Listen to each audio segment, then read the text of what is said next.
Hello, friends. It's your one and only home for roses, and today is the Sunday, the 21st. Is a quick review on what happened last week. If you watched the previous video, the video before the market week started, we made analysis on where we were expecting price to be drawn to the key areas to watch out the market and to take advantage of it. Once again, I will always say in the market, do you buy or sell in the same day? That you are very right, because where you are trying to take a buy and exit from someone else is waiting to take a sell, probably for the pullback. So we are not here to condemn anyone's type of trading. It just depends on the kind of trader you are. And I say that the reason for this channel is actually to map out those key areas using price action on where one can actually look out for a trade advantage. That's the reason for this. So last week we are looking at the British pound JPY, and we did analysis for British pound USD, and we mapped out some zone to keep an eye on and to watch those areas. Depending on the kind of trader you are, you could have used those zones for your own advantage. So let's jump in and see what actually happened on those areas by putting back my chart lines, the lines in my chart. So this is a plain chart, as you can see. So if we add back those lines, which always help me, this is where we are. Did I take a trade? Yes, I did. I took a trade in British pound JPY only, not in British pound USD, because I had a better opportunity in this. I was only watching out this. Last year we took out this zone. Let's drop to the weekly time frame. We took out those zone, the mapped out zone. If you watch very carefully, you can see we mapped out a line that was a weekly line on the daily. Let's go to the daily. Okay, this was the line we map out. It's for the week that we are looking at price to get to this area. First, price took out liquidity on the monthly on this line. This particular, there was a line here which we have taken out. I put a line here on the monthly. Yeah, that's we are looking at price to draw to this area, which price did as at last week. Price took out, yeah, that was last week trade. Price took out, so we are expecting price to draw to this particular line. Sorry, I'm going to use a ticker line. That's the line. If you watch very carefully, it was the line we are looking at. It was a zone in the monthly, which I said it was an order block in the monthly that we are watching our price to drawn to for the coming week. So, but if we drop to the daily time frame, let's take out this line because we are done with it. If we drop to the daily time frame after price took out that particular zone, I'd say that I'm expecting price to return to this fair value gap on the weekly. It was it to look to return back to this fair value gap on the weekly for us to continue to go up if we are meant to go up. Excuse me. So I was looking at price. Sorry about that. I was looking at price to return to this particular fair value gap for us to continue to go up if we are meant to go up. That be watching out the zone for me to take a trade. And then if we're meant to go down, that I will also know when we get to. But the first zone to watch our price was here. You watched the previous video for the week for the analyzing of the market for the week. This was the area I was looking at. So we put back our chart. So how did this trade? How would you have taken advantage of this area? When price dropped to this area, I don't know the kind of trader you are, but mainly I use price action taught by Michael. So when price drop this area, I would begin to look out to those things that help me to take my trade, depending on what you use for your trading. I don't use any indicator. The only indicator I might use might be Fibonacci, which you can see.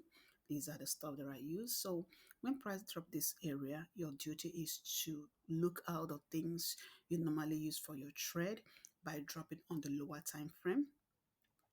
So we drop on the lower time frame. So if we drop on the lower time frame, let's drop first on the 4 edge. This is exactly the trade that I took. So when price dropped to that area, what actually happened? Was there any reaction? So I was looking at price. Could price come back to this area? Which other place would price probably return to? Taking a look on the lower time frame, this was also a fair value gap on the one head because as at Wednesday, price dropped to that area and dropped back even more. This is a level in the weekly. Yes, let's figure out what that zone is.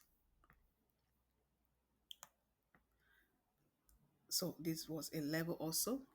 This was a fair value gap we are looking. This was a level like I was looking at for price to take out those liquidity. So price returned back and that area acted like a support zone, if we might use that language. So we drop back to the fair value gap on the daily time frame.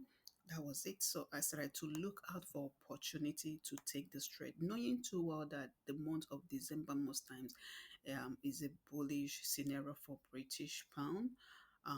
Using the seasonal tendency. So when price drop to that area, I normally trade fair value gap, other blocks.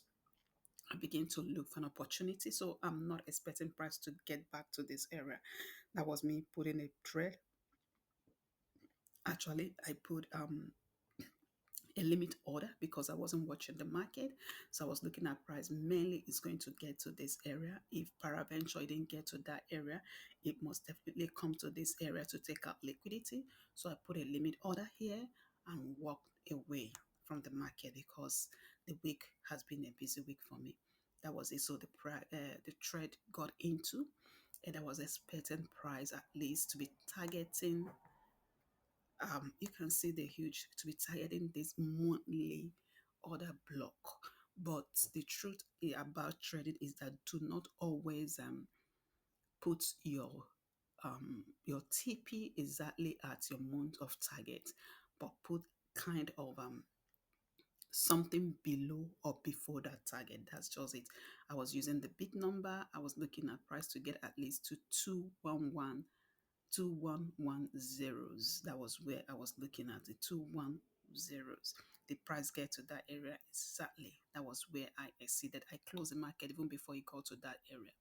I will put a link. The video will show you with my phone on when I was closing the market. So you check how many pips was this. You can see the number of bip using this area and what my stop loss was and what I achieved in this particular trade, over 300 pips, so you can know exactly what it takes. Yeah, it's not something that you get every day. Some days I can just do it day trading, but I was sure that price might be targeting to this area before reversing. So that was how this particular trade went. So this is I'm just trying to do a general review on what you could have done when price go to get to those zones that are being called out. As you can see, you will see my entry. You will see when the trade was ongoing, you will see me close the trade using my phone. So that was it. So if we drop to the British pound USD, what actually happened, you can also see what the analysis was. This is British pound USD. Let's take away also these lines. In British pound USD, as you can see, the monthly I said that we are looking at a gap here, which I mapped out. I said I'm looking at price at least getting to this monthly gap. That was, if we take a look at the weekly from it. So let's put back our lines. All right, so this was exactly how the lines were.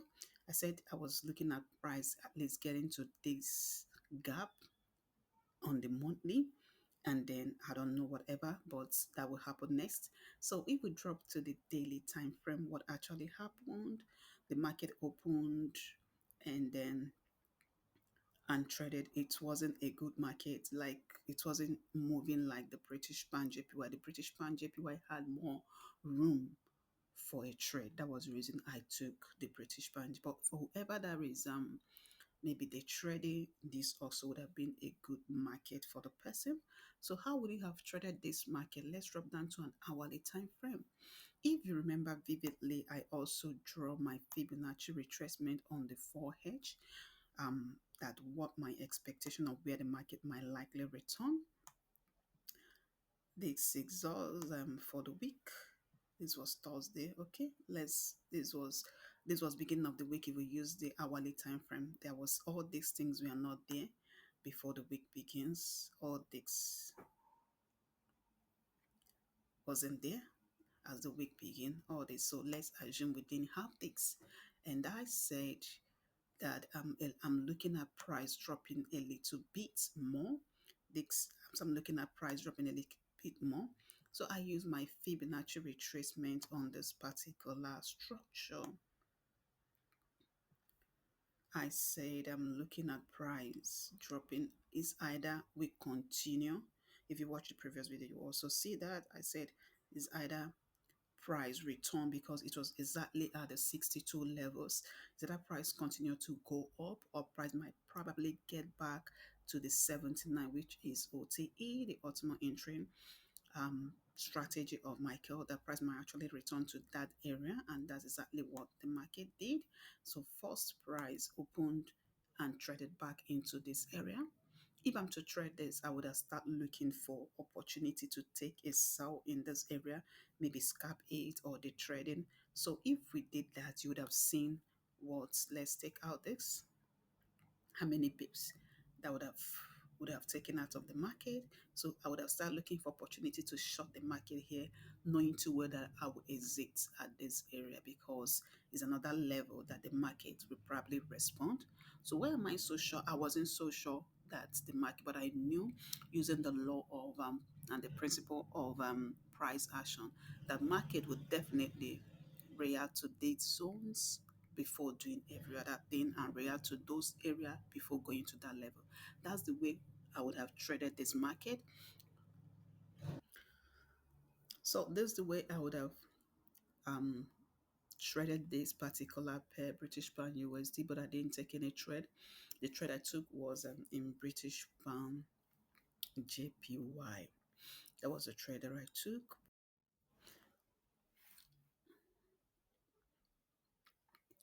So these are the way you should have utilized the channel. That's the reason for the channel. I may not be right always, but majority of the time it will be. But just depend on the kind of trader you are. You use those levels and those areas to take your trade. Once again, I just want to say thank you for sticking with me.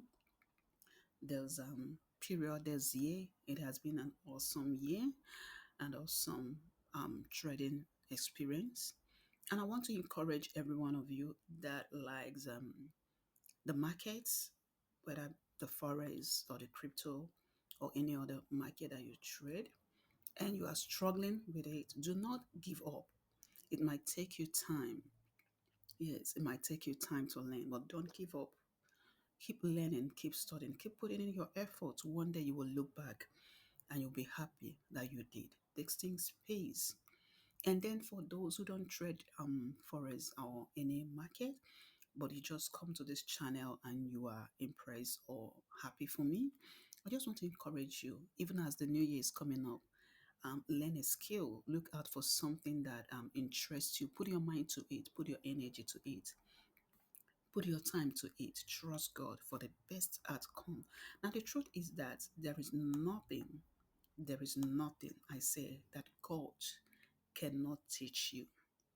That's the truth. There is nothing God cannot teach you if you ask Him to. Are you interested in any skill and it looks as if you are struggling for it? Go to Him and ask Him for help. He will teach you. I can proudly say I'm being taught by God. Yes, I got the resources and the motivation from Michael. One of the things that impressed me is because he doesn't use indicator. I wanted to understand how the market works. I wanted to decode what is being done. Someone created those things. So if it's being created by someone, that means I can actually understand it. Even the things that God created, He gave us the privilege to understand how some of them works. So Michael was the only person outside there who made it easy to know you can actually trade without indicators. And that became my focus. I've tried all indicators. That's the truth. I've tried all indicators.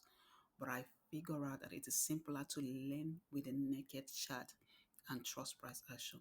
So I encourage you once again as the year is going by. This is like the my video for the year on analyzing or reviewing the market. Yes, I might be dropping some other things that I think that is necessary. But as the year is wrapping up, take out your time. Think through what you have achieved, what you needed to do, make plans, and trust God to lead you in the coming year. And you will never regret it. This is my advice for you. Thank you so much for sticking with me, and thank you for subscribing to my channel. Thank you for loving me, and thank you for listening to me. I might have reasons to say that I'm not doing this, but I'm doing it. And I challenge you to do something in this coming year. Once again, have a beautiful Christmas and a lovely New Year. Love you. And I wait to see you in 2026. Take care.